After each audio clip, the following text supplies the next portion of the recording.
കേരളത്തിന്റെ സമഗ്രമായ വികസനത്തിനും സാമ്പത്തിക സുസ്ഥിരതയ്ക്കും എക്കാലവും മുൻഗണന നൽകിയിട്ടുള്ള UDF സർക്കാർ അധികാരമേറ്റ നാൾ മുതൽ ജനക്ഷേമകരവും വിപ്ലവകരവുമായ ഒട്ടനവധി പരിഷ്കാരങ്ങൾക്കാണ് തുടക്കം കുറിച്ചിരിക്കുന്നത്. കേവലം രാഷ്ട്രീയ പ്രഖ്യാപനങ്ങൾക്കപ്പുറം സംസ്ഥാനത്തിന്റെ ദീർഘകാലാടിസ്ഥാനത്തിലുള്ള പുരോഗതി ലക്ഷ്യമിട്ട് ദീർഘവീക്ഷണത്തോടെയുള്ള ഭരണ സംവിധാനമാണ് പുതിയ സർക്കാർ കാഴ്ചവെക്കുന്നത്. ഈ ജനകീയ മുന്നേറ്റത്തിന്റെ അമരക്കാരനായി നിന്നുകൊണ്ട് കേരളത്തെ സാമ്പത്തിക പ്രതിസന്ധികളിൽ നിന്നും ഭരണപരമായ കൊടുക്കാര്യസ്ഥതകളിൽ നിന്നും മോചിപ്പിക്കാൻ മുഖ്യമന്ത്രി VD സതീശൻ നടത്തുന്ന ഇടപെടലുകൾ സമാനതകളില്ലാത്തതാണ്. ജനങ്ങളുടെ നികുതിപ്പണം കൃത്യമായി വിനിയോഗിക്കപ്പെടുന്നു എന്ന് ഉറപ്പുവരുത്താനും കാലങ്ങളായി തുടർന്നു പോന്ന തെറ്റായ ഭരണരീതികളെ ധീരമായി തിരുത്താനും അദ്ദേഹം കാണിക്കുന്ന ആർജവം പുതിയൊരു ഭരണ സംസ്കാരത്തിന് അടിത്തറയിടുകയാണ്. സംസ്ഥാനത്തിന്റെ പൊതുഖജനാവ് ചോർത്തുന്നതിലും രാഷ്ട്രീയ പാർട്ടികളുടെ താൽപര്യങ്ങൾ സംരക്ഷിക്കുന്നതിലും കാലങ്ങളായി ഇവിടെ തുടർന്നു പോകുന്ന ഏറ്റവും വലിയ ലോട്ടറി സംവിധാനത്തിന് ഒടുവിൽ പൂട്ടിടുകയാണ് മുഖ്യമന്ത്രി VD സതീശൻ.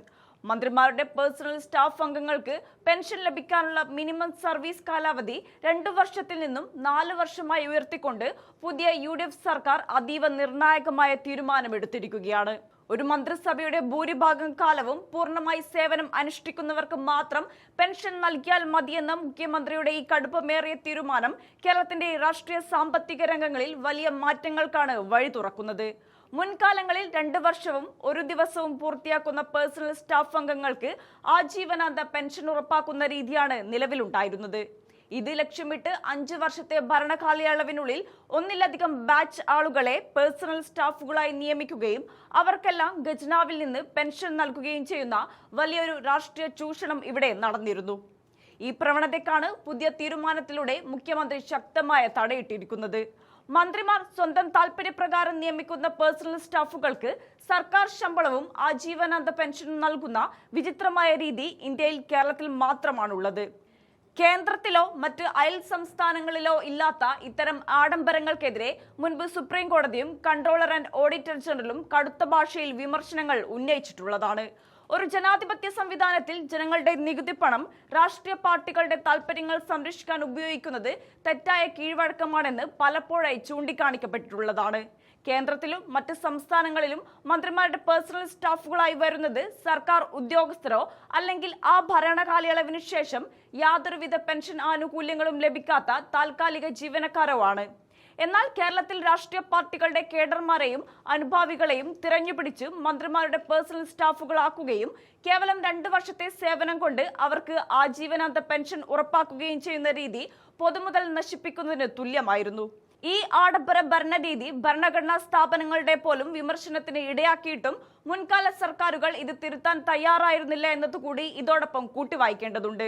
പെൻഷൻ കാലാവധി 4 വർഷമായി ഉയർത്തിയതോടെ രാഷ്ട്രീയ താൽപര്യങ്ങൾ മുൻനിർത്തി ആളുകളെ മാറി മാറി നിയമിക്കുന്ന രീതിക്ക് സ്വാഭാവികമായും അറുതിയാകും.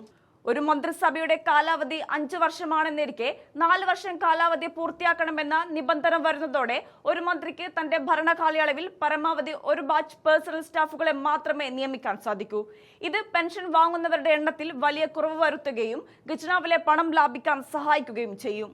രാഷ്ട്രീയ താൽപര്യങ്ങൾക്കപ്പുറം സംസ്ഥാനത്തിന്റെ സാമ്പത്തിക ഭദ്രതയ്ക്കാണ് തങ്ങൾ പ്രാധാന്യം നൽകുന്നതെന്ന് തെളിയിക്കാൻ ഈ തീരുമാനത്തിലൂടെ മുഖ്യമന്ത്രിക്ക് സാധിച്ചിട്ടുണ്ട്.